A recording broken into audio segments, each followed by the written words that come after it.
জাতীয় নাগরিক পার্টি এনসিপির কেন্দ্রীয় সদস্য আব্দুল মুনিম বলেছেন, ছাত্রদলের মতো রাজনৈতিক সংগঠনের পক্ষ থেকে সহনশীলতা ও পারস্পরিক শ্রদ্ধার এমন দৃষ্টান্ত নিঃসন্দেহে প্রশংসনীয়। শহীদ মিনারে পূর্ব ঘোষিত সমাবেশ না করে শাহবাগ মোড়ে কর্মসূচি আয়োজনের সিদ্ধান্ত গ্রহণ করায় ছাত্রদলের প্রতি কৃতজ্ঞতা প্রকাশ করেন তিনি। বুধবার দুপুরে অনলাইন গণমাধ্যম শাইনিং বাংলাকে দেয়া একান্ত সাক্ষাৎকারে কথা বলেন এনসিপির এই কেন্দ্রীয় নেতা।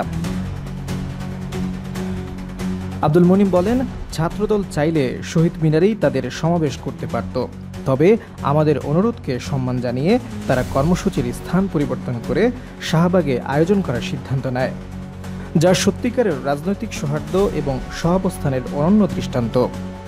তিনি মনে করেন, রাজনৈতিক বিভাজনের সময়ে এই ধরনের উদার ও দায়িত্বশীল সিদ্ধান্ত রাজনীতিতে নতুন বার্তা দেয়। তিনি বলেন, এই আচরণ থেকে বোঝা যায় সহনশীলতা ও পরস্পরের প্রতি সম্মান রেখেই রাজনীতি সম্ভব।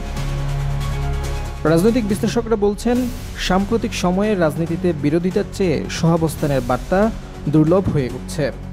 সেখানে ছাত্রদল ও এনসিপির এ সমঝোতা একটি আশা জাগানিয়া ঘটনা।